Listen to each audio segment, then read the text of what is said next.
Today, I went and looked for the cringiest blood on the dance floor lyrics, which just happens to be all of them, so I guess that's the end of the video?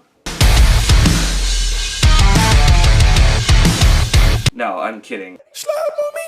A lot of these are from the same song, because if I would've just did like every cringy lyric I saw, we'd be here all day. This is going to be interesting considering what's been going on with Davi Vanity over the years, and then you read some of these lyrics and you realize that he was basically singing, rapping, whatever the hell you would call what he does. He was just talking about it in his songs for years, and no one batted an eye because he wasn't that type of person.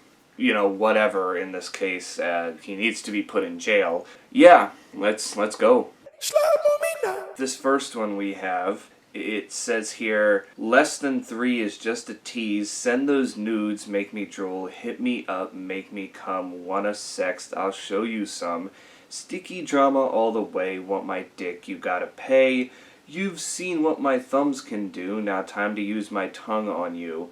Show me what you got on my LCD. Let's get down to it so you can get down on me. Cybering is so 1999. You've got to be textually active if you want to be mine. And then it goes into the chorus about wanting to fuck someone hard, as it just says, I want to fuck you hard. I want to feel you deeply. I want to rock your body over and over and over again. And plus, what does it mean by less than 3?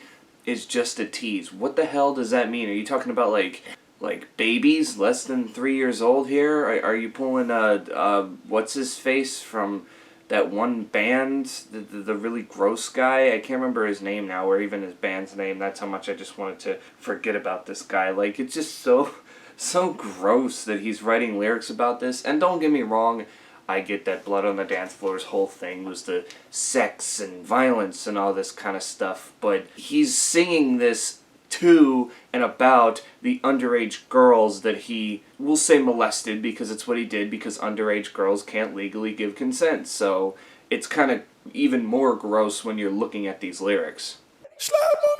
When I text, it's sex, sex, sex. You start to undress, popping out your chest at your friend's request. Now I'm rocking on your top, and you know I just can't stop. Make you drop. Feel you up till I hit the spot, 'cause I can't take all this wait. I'm so impatient, you got me waiting. Cut the shit, show your tits. Flip it out on my sidekick like Quagmire on Family Guy. Giggity all the time. He did not just use a Family Guy reference. Of course it had to be Quagmire, the sexed crazed creep in the show. Obviously, everything there was just so wrong. This is the same song, by the way, that I just covered on the last one. I don't get it. He's talking about finding that right spot, and once again, I don't necessarily think it would be all that bad if he was talking about girls his age, but these are about underage girls and how like he would treat his fans if they were like right there. He would find that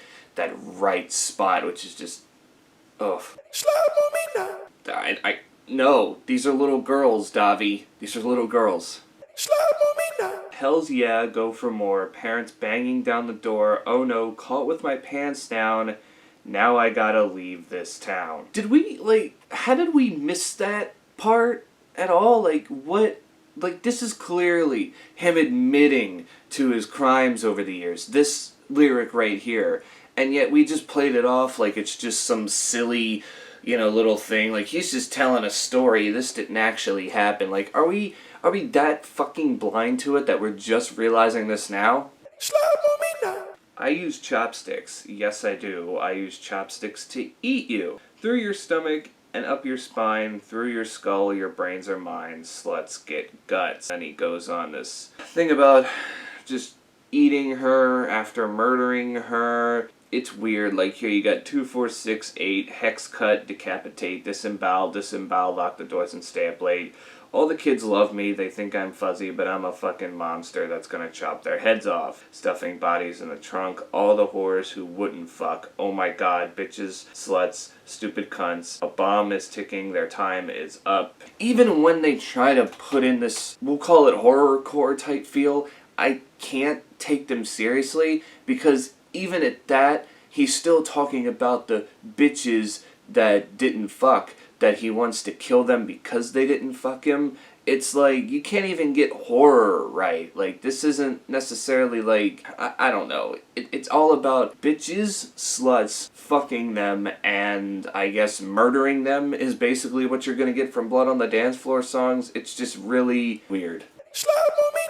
This is the first line of one of their songs, by the way, which is called Bitches Get Stitches. And this is how the first line of the song starts, and it makes no fucking sense at all. It goes, stop the hate, congratulate. You know my name, so eat some cake. Party hardy, grab Bacardi, talk your shit, watch you get hit. Save the drama for your mama, what's up with the awful gossip? Don't be mad, cause my hair is so rad, life is good up in my hood. I feel like he just rhymes words for the sake of rhyming words, like he doesn't need it to make sense or whatever. Like, stop the hate, congratulate, like, what does that even mean? Like, are you saying, you know, like, show the peace? I don't necessarily think that's what congratulate means. And you know my name, so eat some cake. I don't think that's anything to celebrate, if that's what you're getting at about eating cake because we know your name. We know your name because you're a pedophile creep. That's why we know your name. Other than that, I don't think anybody else wants to know your name for anything, really. And then we have this song called S My D, which he just ends up saying suck my dick later in the chorus, so I guess I don't know why you would call it S My D in the first place. But the pre-chorus goes like this. Do you like my sexy hair? I'm not wearing any underwear. Two things that have nothing to really do with each other. When you're talking about your sexy hair, what does your underwear have to do? Your head's up here, your underwear, I would assume that you would put down on your waist, unless you're wearing it on your face because you look like someone just like suffocated you with underwear and now you're living with the repercussions for the rest of your life. I mean, I don't know. And then, of course, the great chorus. S my D, pop it out like lipstick, razor sharp eyelashes.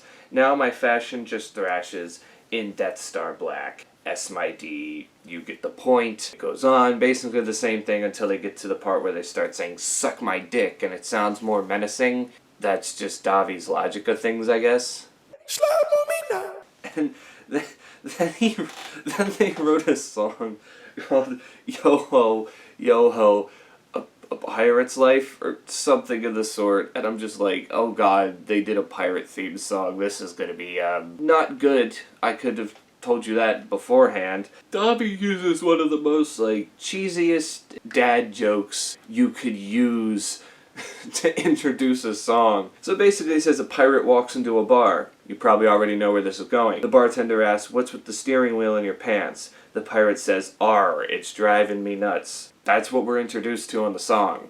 It's just cheap. Like, everybody's heard that joke, at least at some point, and has not laughed at it because it is just so cheesy and so predictable, and apparently Blood on the Dance Floor, at least Davi, thought it was going to be okay to use just a line like that. He also uses the line, like Run DMC, it's tricky, and I hate the fact that he did that because it's just so stupid, really is stupid. And then he has the lyrics here, shiver my timbers, it's shiver me timbers, by the way, you already got that wrong. Shiver my timbers, fuck you till you're limber, freaky deaky till you get leaky. And that's when like I said, like Run DMC, it's tricky, and then he goes on more about so-called pirate things, or what he thinks are pirate things. I don't necessarily know. It just gets worse and worse and worse. And then he says something about this in the interlude, saying, now and then we had a hope that if we lived and we were good, God would permit us to be pirates. So you need permission to be pirates from God? I mean, if you want to be a pirate, I'm pretty sure you can just be a pirate. Nobody's stopping you at all. You know, whatever. That could mean something else that I'm missing. I don't know. Then he had a song where he basically was dissing this girl that he had molested. I don't remember her name, but at the time she was like 10, 11 years old when he had done what he did, and she had spoken out, and then he thought it'd be cool to make a diss track on her, an 11-year-old, for speaking the truth in this case, and it's called revenge porn. They use a Simpsons reference in the intro, and then they finish it off with, well, we just want to see you naked. The chorus for this song is blah blah blah with all your bullshit. XXX, cross it out the hit list. Are you saying you want to murder this 11-year-old for ratting you out because you're doing horrible things? Like, that seems a little excessive there. Like, if there's anybody who should be in a grave right now, it's you, because, I mean, let's be honest, dead pedophiles don't reoffend, but, you know, you're famous and whatnot, so of course you're going to get the treatment, you know, the better treatment more than anybody else is. I mean, I don't know, that one was just one that got me so much. And then the post-chorus is paging Dr. Oh, come on. Really? We're using that word? Like, oh my goodness. Like, okay, maybe back then it wasn't as bad as it was when people said it, but, I mean, Jesus, man. You're using this in a diss track to someone that you violated, and you're trying to make it out like you're the victim in this situation. What a shitty thing to do. He also says something about that sloppy slut pussy. Got you fame. Call it back, but you got it all wrong. Your face is so famous for sucking my dong. See you crying, what's the problem? Poster nudes. Girl, I straight up robbed them. Your Facebook screen cap, reaction pic, fap. Again, how did we miss that? Because he basically just admitted to having possession of child pornography. He basically just said, I went to a 10-year-old's Facebook and basically screen grabbed and screenshotted all of the nude photos and would jerk off to them.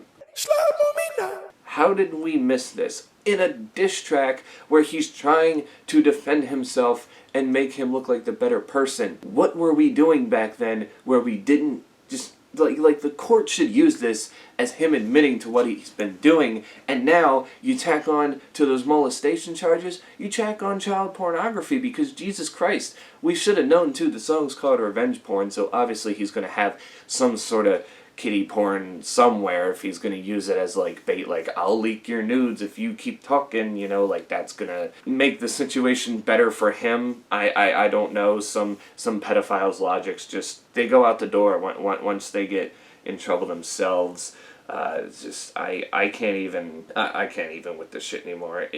That's basically it. It's a horrible situation that nobody really wants to find themselves in when something like this happens, because, you know, sometimes you get those fans that just look up to that person so much that they don't want to say anything because they feel like they will betray their savior. But in the end, it's one of those things where if something does happen, it's got to be spoken up about. And the fact that for years this guy was talking this stuff up in his music and it was actually happening behind the scenes, it's crazy. Like, back then people would have heard these lyrics and would have went, yeah, it's gross, but let's be honest, he's just using this to play a character and whatnot, like other people do. They don't actually do this. But then we realize now, when you go back and listen to those lyrics, that he was basically admitting to what was being accused of him.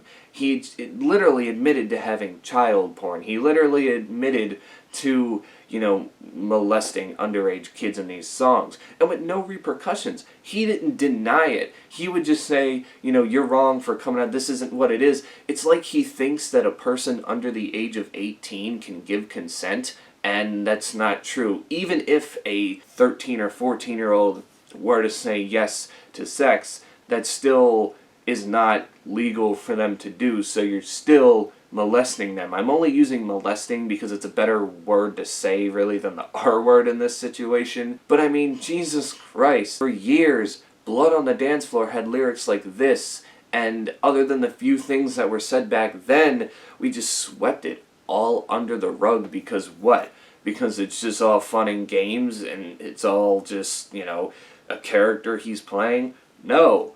Like, now we know it's not. Thank God for, you know, people like Ash Costello from New Year's Day and their merch, you know, their merch guy for speaking up years after the fact, you know, and Jeffree Star for coming out and being up and down on the situation and say what you want about him, but he was one of the first ones that really came out and said anything, and I believe the only reason he retracted was because I believe that Davi and his legal team threatened legal action on Jeffree Star, but I do think that Jeffree still feels like he did when he posted that post 11 years ago. But yeah, that's basically it. I guess all I really have to say is if you dealt with a situation like this where you met someone that you look up to and they took advantage of you, then I think it's best to speak up, no matter who they are. They can be a person who we think is the best person in the world, but you never truly fully know a celebrity. There are not a lot of celebrities who are genuine out there, and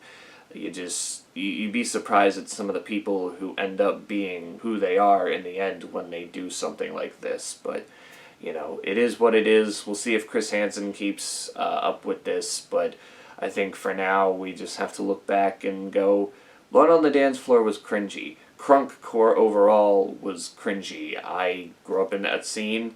Again, didn't listen to it, but I had friends that did, so I've heard my fair share of songs, and even the other crunkcore artists were a lot more tolerable than what Blood on the Dance Floor was, because it wasn't all sex and underage sex, and that's really about it for Blood on the Dance Floor. That was pretty much it. Oh, and killing the bitches that don't want to fuck you, there's that too. But anyway, stay safe out there, and I will catch you all in the next one.